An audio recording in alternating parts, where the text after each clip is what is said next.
Chapter 16.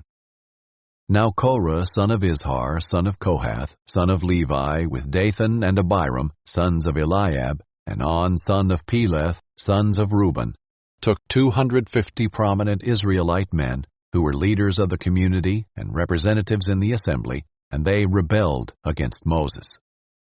They came together against Moses and Aaron and told them, "You have gone too far. Everyone in the entire community is holy, and the Lord is among them. Why then do you exalt yourselves above the Lord's assembly?" When Moses heard this, he fell face down. Then he said to Korah and all his followers, "Tomorrow morning the Lord will reveal who belongs to him, who is set apart, and the one he will let come near him. He will let the one he chooses come near him. Korah, you and all your followers are to do this. Take fire pans, and tomorrow place fire in them, and put incense on them before the Lord. Then the man the Lord chooses will be the one who is set apart. It is you Levites who have gone too far." Moses also told Korah, "Now listen, Levites.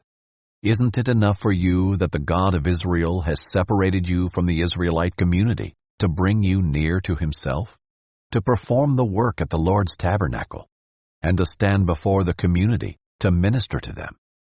He has brought you near, and all your fellow Levites who are with you. But you are pursuing the priesthood as well.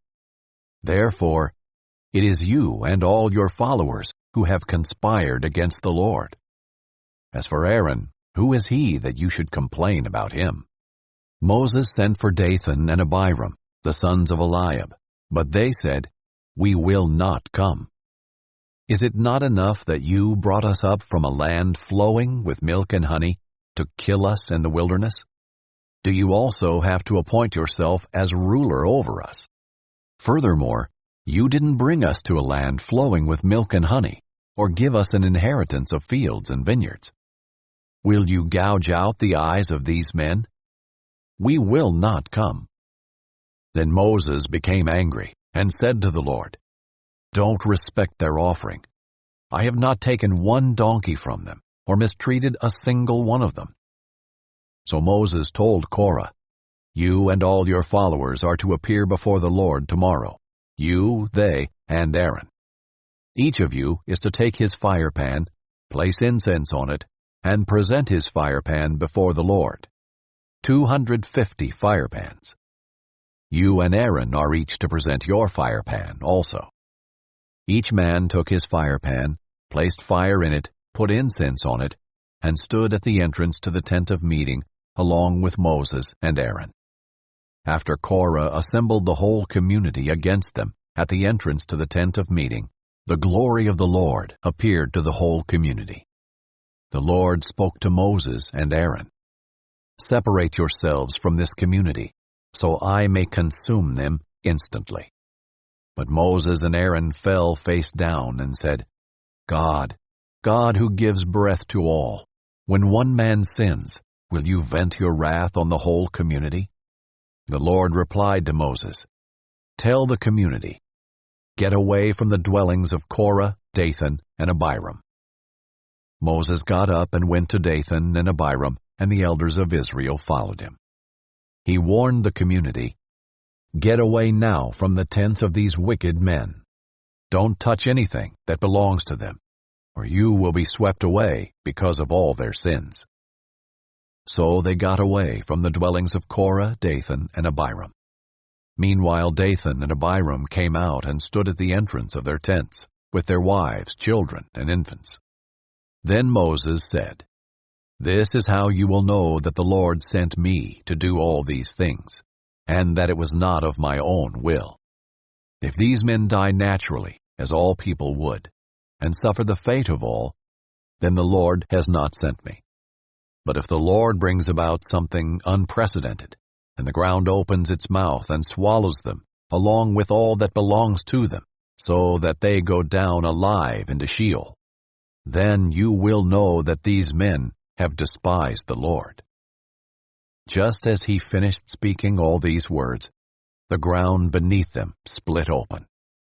The earth opened its mouth and swallowed them and their households, all Korah's people and all their possessions. They went down alive into Sheol with all that belonged to them. The earth closed over them, and they vanished from the assembly. At their cries, all the people of Israel who were around them fled, because they thought, "The earth may swallow us too." Fire also came out from the Lord, and consumed the 250 men who were presenting the incense. Then the Lord spoke to Moses, "Tell Eleazar, son of Aaron the priest, to remove the fire pans from the burning debris, because they are holy, and scatter the fire far away. As for the fire pans of those who sinned at the cost of their own lives, make them into hammered sheets as plating for the altar, for they presented them before the Lord, and the fire pans are holy. They will be a sign to the Israelites." So the priest Eleazar took the bronze fire pans that those who were burned had presented, and they were hammered into plating for the altar, just as the Lord commanded him through Moses. It was to be a reminder for the Israelites that no unauthorized person outside the lineage of Aaron should approach to offer incense before the Lord and become like Korah and his followers. The next day the entire Israelite community complained about Moses and Aaron, saying, "You have killed the Lord's people."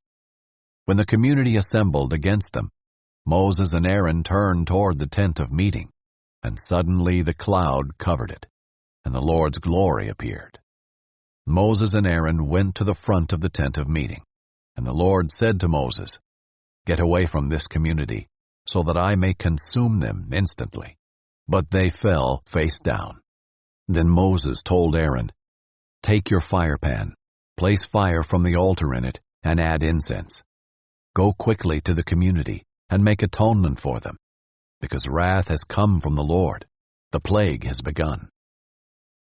So Aaron took his fire pan as Moses had ordered, ran into the middle of the assembly, and saw that the plague had begun among the people.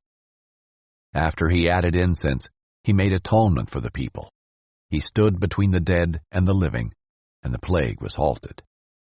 But those who died from the plague numbered 14,700, in addition to those who died because of the Korah incident. Aaron then returned to Moses at the entrance to the tent of meeting, since the plague had been halted.